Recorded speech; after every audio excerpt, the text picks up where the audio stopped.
The following program was produced by an independent community producer.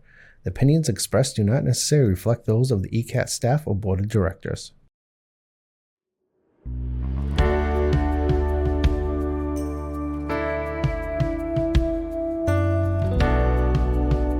Giving a voice to the voiceless, pulling stories out of the shadows and putting them under the spotlight, making sure that each person is valued and cared for. This is Humanity First with Peter Evers, presented by BAMZ. Hi, everybody, and welcome to another edition of Humanity First. My name is Peter Evers, and we are in for a great conversation and a very timely one this week because it is Juneteenth, the newest federal holiday as of 2021, and something that perhaps people didn't talk about at all prior to that very much. This, of course, is the holiday that celebrates the end of slavery, but really was the beginning of another struggle for equal rights and equal pay for Black Americans. It's important that we have this discussion in a broader sense, relative to human rights in this country, and making sure that everybody is heard and everybody is at the table. And I think the big message for me is that as we strive for equality, it doesn't mean that another group of people lose anything. The more equality there is, the better our society is. And we're going to talk with Felicia, Heywood, and Sonia who work at BAMZ in our Diversity, Equity, and Inclusion department. We're going to talk about the history of Juneteenth because it's always interesting, but we're actually also going to talk about how the interest in civil rights over America's history has waxed and waned in a way that is pretty much entwined with the interest in Juneteenth. So I'm really looking forward to those folks coming on, and we'll be right back. Hi, I'm Jamie. I'm an essential worker here at BAMZ, and I'm a nurse. Nurses are essential here at BAMZ because as nurses, we really have the opportunity to make an impact. We have very small ratios, so we have the opportunity to really learn everything about the person served and be able to give the best care. It really serves such a great purpose for me as being a nurse and really why I came into nursing. Learn more about nursing opportunities at bamzjobs.org. Giving a voice to the voiceless, pulling stories out of the shadows and putting them under the spotlight, making sure that each person is valued and cared for. This is Humanity First with Peter Evers, presented by BAMZ. Hi, everybody, and welcome back to Humanity First. My name is Peter Evers from BAMZ, and we have a great session this afternoon. We're going to be talking about Juneteenth, as I mentioned a few minutes ago, and who better to have that conversation with than BAMZ's DEI specialists. We have Felicia Heywood. Hi, Felicia. How are you doing? Hello. Thank you for having me. And I think this is the third time that you've been on the podcast. And Sonia who is our VP of DEI. Hi, Sonia. How are you doing?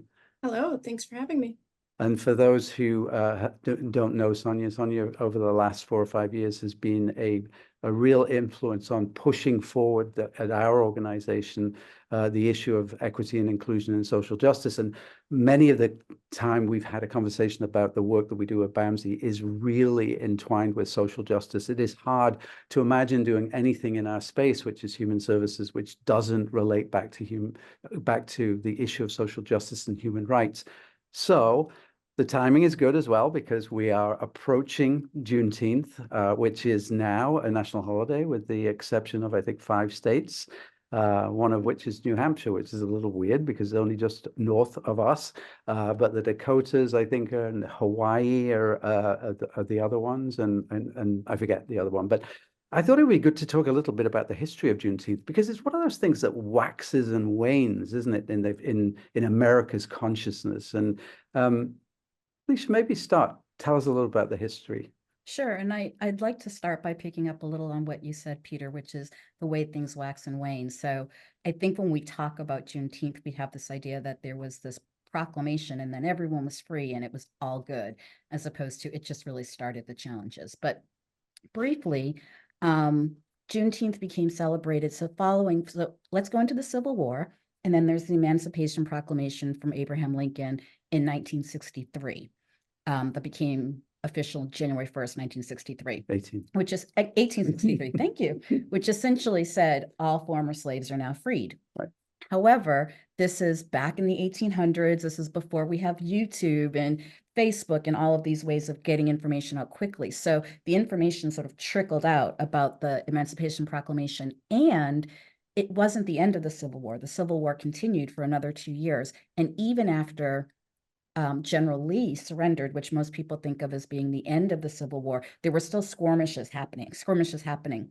And in fact, what was happening more and more is as the Union armies were occupying a place, they could put in effect this Emancipation Proclamation.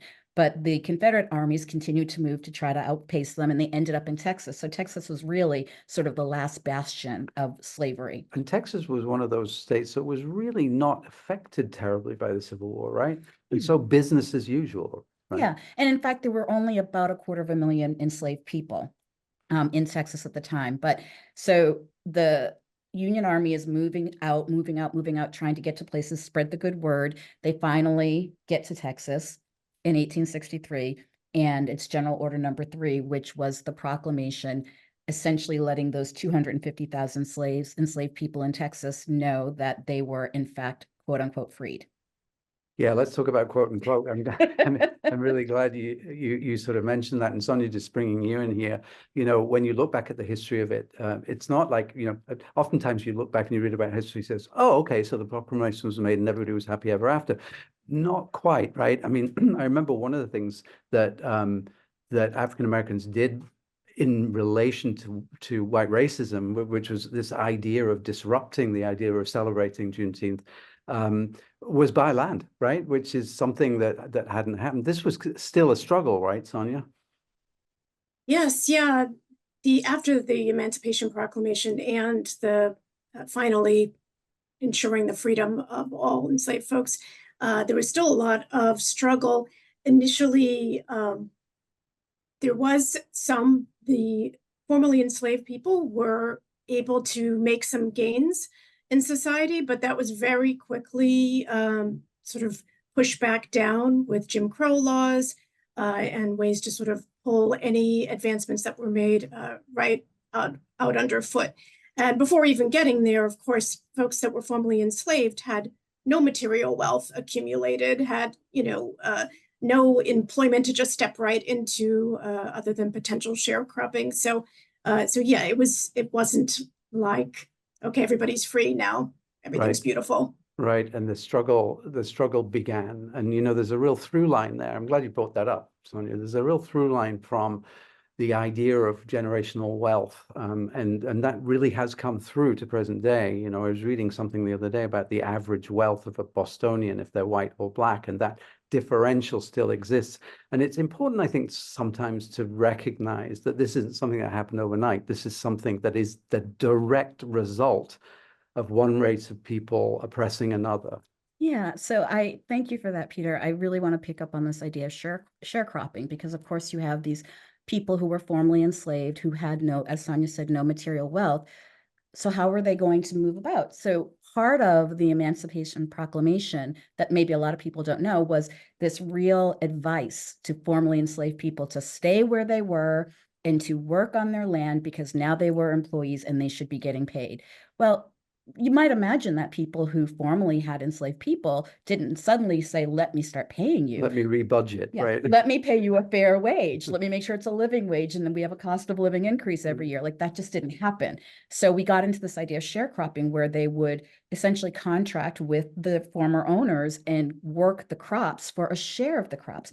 But that whole system really ended up with a lot of people in debt to their former owners, right? So this idea of now that you're freed and can work in theory for a wage, you still really can't get ahead. You really can't get traction financially. Yeah, and that process sort of repeats itself as well. Let's talk about this sort of the interest in Juneteenth over a few generations, right?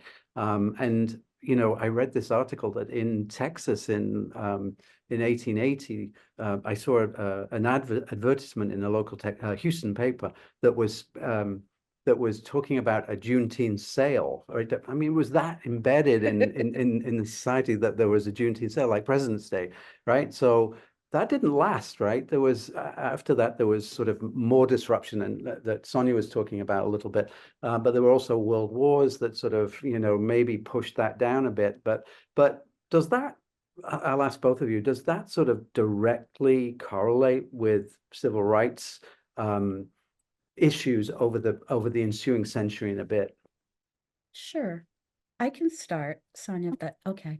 I think absolutely it does. And I think when you have a country that's going through not only the wars, the First World War and the Second World War, all the other wars, but also a Great Depression, there were just factors that were creating priorities in other areas. And I think much like, so it fell out of favor a little bit. The celebrations stopped a bit.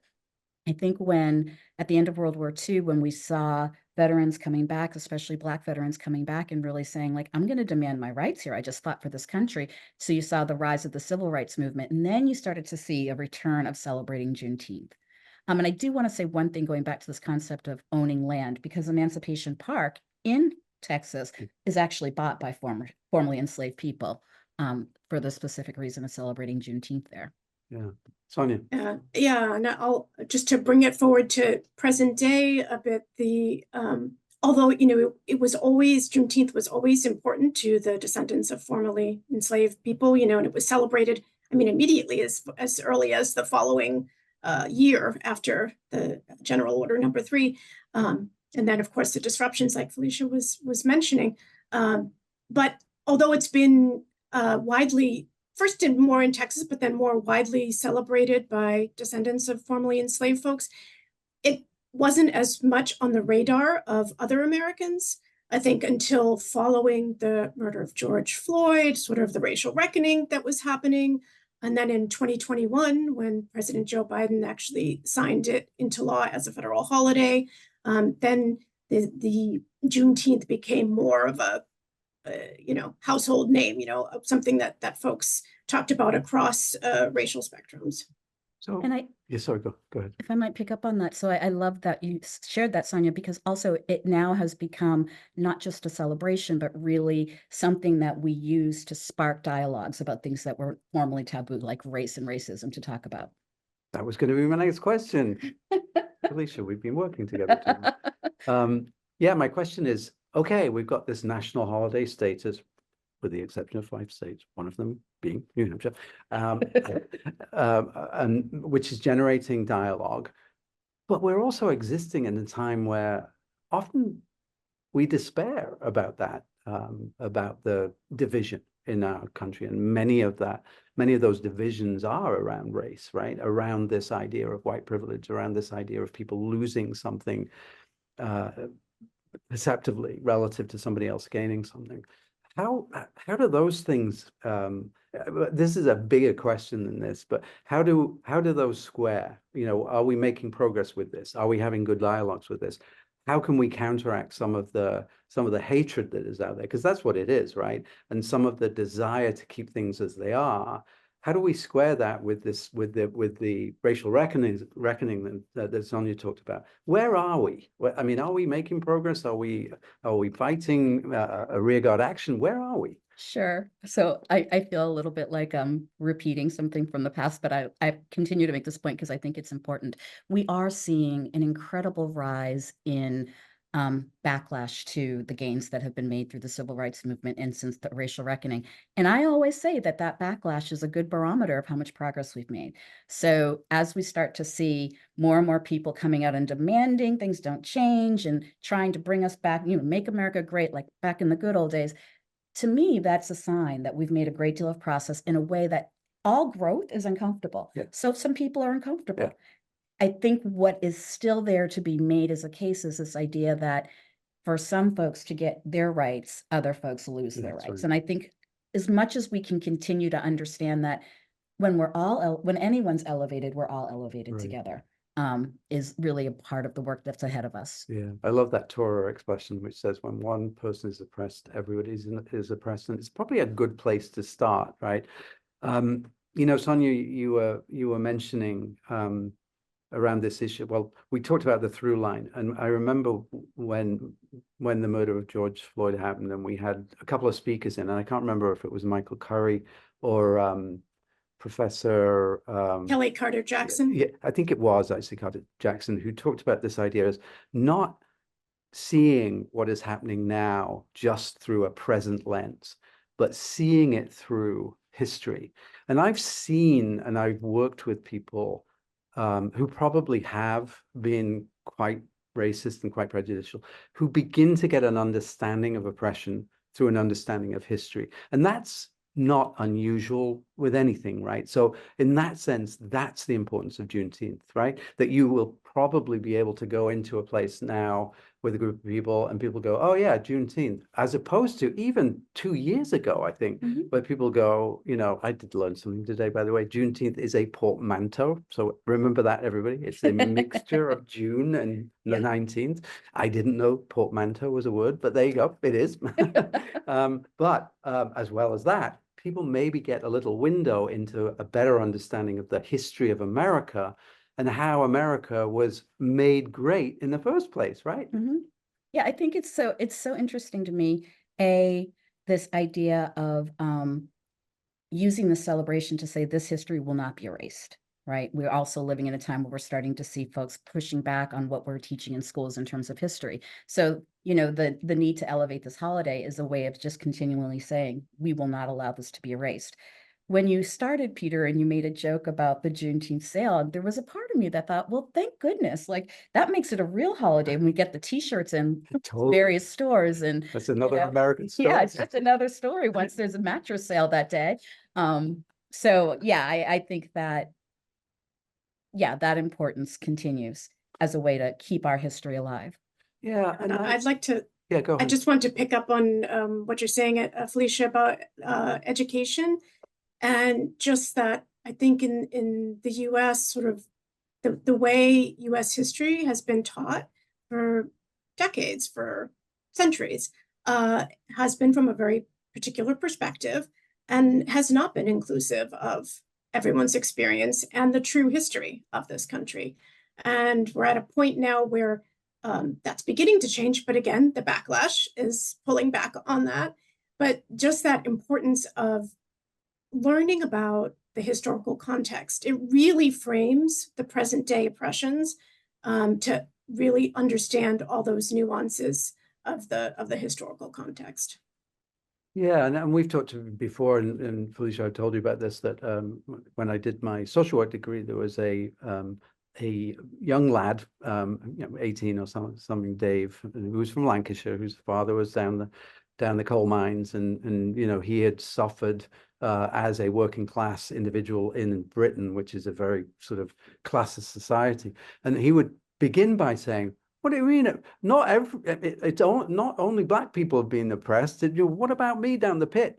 But involving people in that conversation and recognizing that, but also putting it in the context of, yes, but you weren't a black person that was working down the pit because you might not have been paid in the first place, right? But it is important to have that conversation, I think, in the scheme of things, and that's what helps people realize that they are co-conspirators in a fight for justice, right? As opposed to splitting, which is what happened, one group against another, and I think that's an important conversation too. Yeah, I agree, and I think at the same time helping people to see how forward movement anywhere helps us all along. So one example that I'm particularly fond of is this idea of accommodations. And so once upon a time when you go into a store, there'd be a door, you'd open the handle, you go into the store or not. Nowadays, you go to a store, it's very wide open and they open automatically. And very few of us think about the fact that those doors are wide and they open automatically for us. But that was the result of making things more accessible for some group of people. So there's really a lot of work to be done just to show us all how all of these benefits truly make things better for all of us. Yeah, that is, all boats rise. And that has to be the message for Juneteenth. And I'm just glad that we're having a conversation about this. 10 years ago, probably nobody would be paying any attention to it. There's a lot of terrible things that happened in the last decade. There's no question about it, politically and all sorts of reasons. But we are talking about this, and we're raising consciousness of it, and we're engaging in a conversation about the future of America. So I really appreciate you coming on. We're running out of time as usual, but this is always a conversation that we can pick up again. Thank you so much, Kate. Thank you. Thank you. Thank you. Goodbye, everybody.